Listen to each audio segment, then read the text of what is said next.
keep on trying to switch them around and have the good end outside and the bad end on the inside. Be what I'd like to be.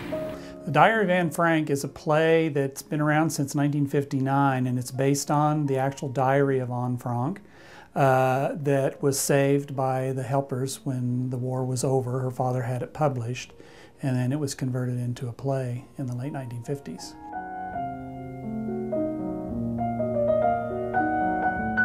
Anne Frank was a young girl who was made to go into hiding with her family and another at a very young age, just before she was ready to go through puberty, and spent that really important time of her life cooped up in a little attic with a lot of people that she didn't quite mesh with.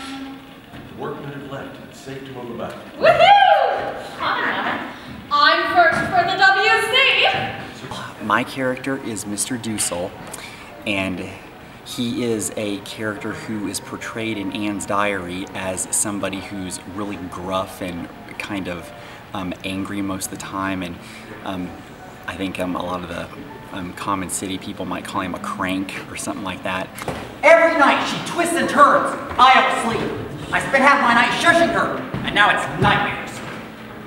Oh, and I think that most of his anger, though, it comes from the fact that he is in hiding, and he's away from his wife, and he's got a child who is living in England at the time with his brother, and so it's that separation of being away from loved ones. There's a lot of pressure to get it right, of course. The serious emotions aren't really something I'm used to portraying, and it is a very emotional script and emotional play that I'm having to work really hard to bring those gut-wrenching emotions to the surface. I saw it when I was 10 years old, when it was done at the high school here, and I was always moved by it at that time, just the power of the message of it, and have always been intrigued by the Holocaust and how man's inhumanity to man. This personifies that. It puts a face on that evil and what people actually had to do to survive.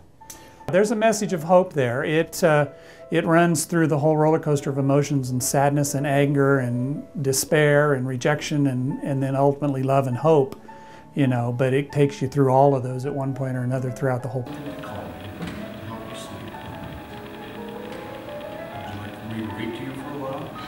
No, just sit with me for a minute. Yeah, was that awful? People separated from their families and loved ones for times they didn't know how long, and I don't think any of us can really comprehend that. So I really hope people are able to leave here with a sense of the magnitude of it all, of how much these people actually did suffer.